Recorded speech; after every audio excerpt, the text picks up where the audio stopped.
Okay, now let's go deeper into the graph of a parabola. We're going to mess with it a little bit more. Actually, we're going to finish it on this video. So we talked about how it widens and opens up depending on the multiplier in front of x squared. It could either open up or it could get narrower and open downward depending on that guy. Now what we'll do is we'll talk about shifting the parabola at different locations in the coordinate plane. Okay, let's see what happens here. Okay, I have one shift here that you may or may not know about, and then this represents another shift. Take a good long look at what's going on. In the first one, I'm taking x squared and just subtracting 3. But in the second one, I'm taking x squared and replacing it with x plus 2, like a composition. Let's see what happens with the points, okay? So we have x and f of x. And we're going for points 0, 1, 2. Let's see what happens.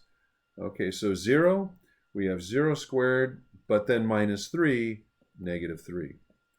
1 squared minus 3, negative 2. You know what's happening? Do you see it? 2 squared minus 3, 1. What's happening is the values of the y were 0, 1, 2 normally, but then they get decreased by 3.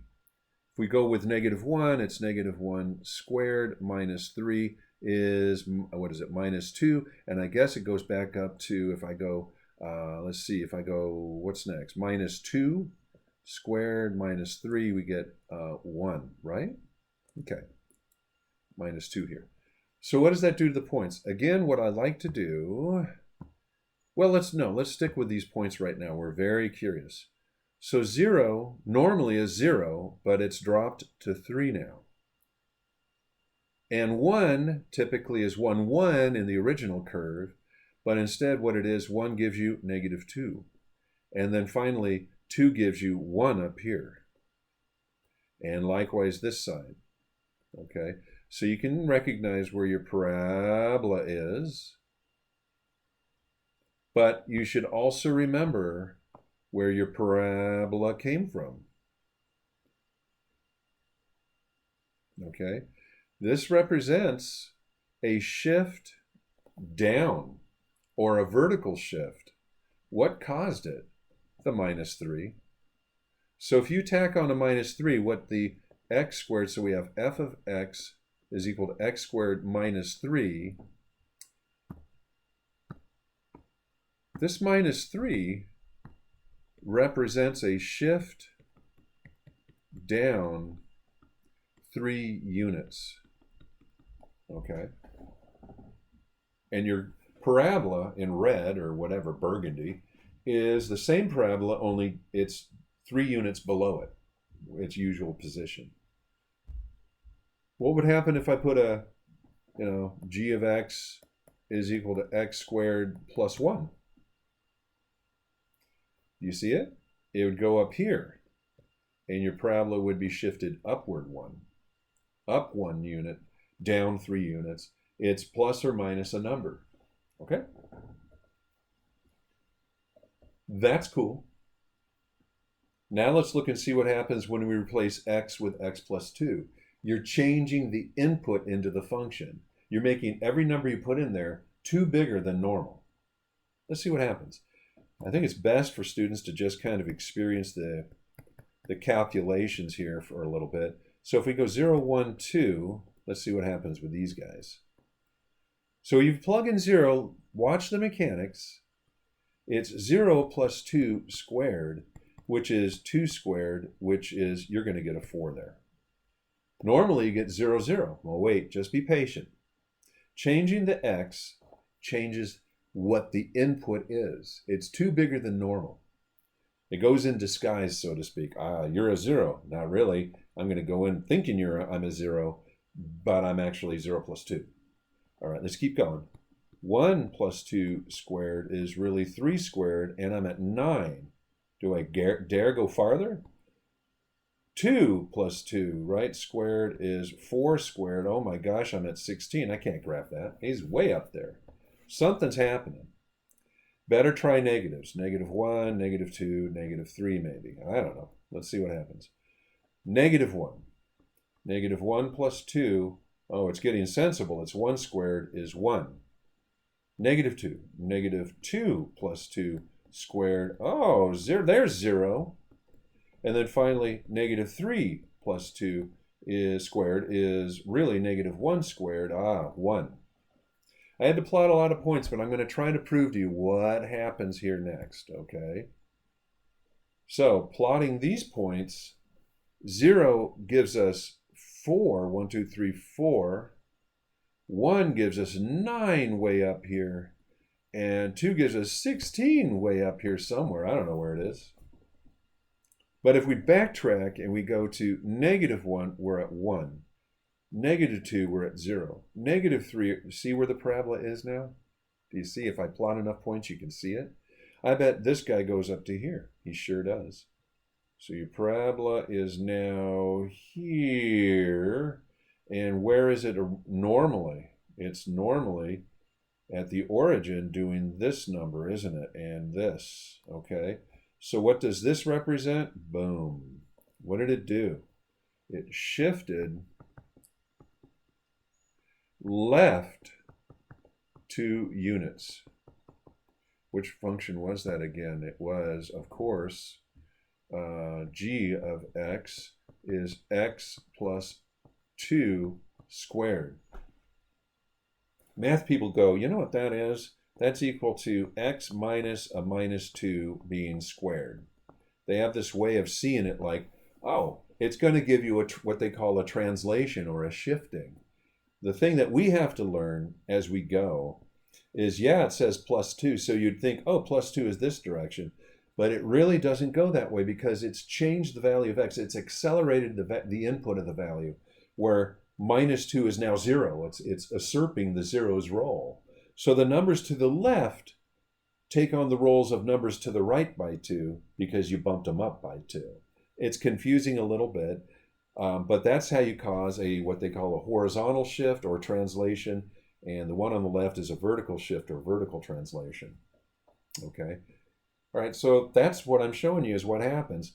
What if we said h of x would therefore be x minus 3 squared? Can we predict that guy? I can. I've done this a few times. You know, the plus 2 made you go left 2. The minus 3 makes you go, yeah, right 3. You were right. That's what it does. It does that parabola there. So it would shift right 3 units in this case versus this case, okay? So there's something about the form of the equation that kind of tells you where the vertex is going to end up. That is to say, if we have a minus 3 over here, oh, the vertex is going to be minus 3 for y. And if we have a plus 1, the vertex is going to be plus 1 for y. Keep following me. If we have x plus 2 instead of x, it's going to be minus 2 for x, versus x minus 3 says plus 3 for x, talking about where the vertex is. It's going to be, turn out, finding the vertex to graph this thing is going to be the big story. So watch this next example. I have 2 more things to show you before the video is over and we go to the last one. Okay, and now, all together. So take this guy and see what's going on. And I invented this thing, and it might be a little too wild, but it's minus 1/2. It's got x minus 2 squared and plus 3. So what you're supposed to do is look at that. Okay. And kind of see what's going on with it. This number means something. This number means something. This number means something. We've done them all. So the 1/2, it widens the parabola. The negative, what it does is it reflects down this way. The minus 2 inside there means it shifts, let's see, it goes right 2 units.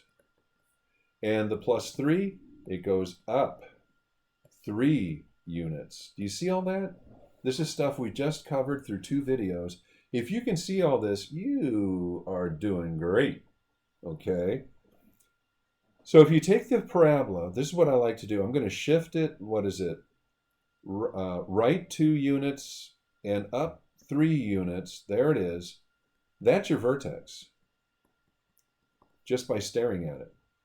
But then it's going to not go up, it's going to go down, and it's not going to go down the normal way, which is over 1, down 1. It's going to go over 1 and down a half, and over 2, not down 4, but 2. So we're getting a pretty good, until I wrote that, pretty good look at what this parabola is doing. So over and a half and over down 2, it's widened by a scale factor of 1/2. There you go. Pretty good. Again, the vertex, look what the vertex is. It's 2, -3. And we got it from this 2, and +3, I should say. Almost had it right. +3. You got it from that 2 and that 3. Notice you have to change the sign of that guy right there inside the parentheses.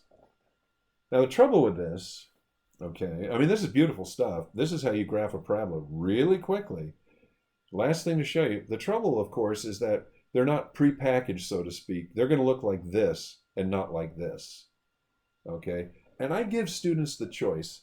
You can play around and put it in this form, which I'm going to do now and end the video after that. Or you can use later on, that last video, I'm going to talk about the vertex formula. Okay? So, if you like this method of, man, I can see everything, but if it's in this form, I can't see a darn thing.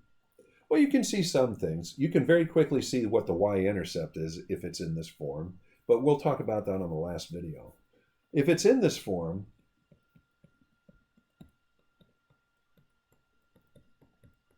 you can get it in this form by completing the, you guessed it, square. Okay, not all problems are as nice. I mean, if I had to look at this one the way it was looking, if I multiplied it all out, it'd be kind of, it'd be a challenge. But this one's nice. It just says x squared, etc. Okay, so let's do it. So to complete the square, I'll rewrite it in black so it stands out. What I'm going to do is I'm going to move that +5 way over here, and you'll see why in a second. Remember how to complete the square? You look at this guy and you go, oh, that's -3 plus -3. So what has to go here is -3 times -3. So we go +9. Alarm, alarm, wait a second. You can't wait. You can't change a function by adding 9. Oh, I'm sorry. What I'll do is I'll subtract 9 at the same time. Okay, now things are legal because the net effect is we added 0. Okay. I'm letting you stare at that. That's how you complete the square, but I'm not doing an equation, am I? In an equation, you add the same number to both sides. If you're on the same side, the only way to be legal is to add and subtract the same number, and you're still legal. That's cool, or scary, or something. Look what we have. We have f of x is equal to, this guy becomes x minus 3 squared, and what is this? -4. Whoa. Now you can see it opens up. The vertex is, and we'll do this next video, but let's see what the vertex is. Can you do it? 3 minus 4. Awesome. Okay, one more video in this section. I told you it's a long one. We'll see you then.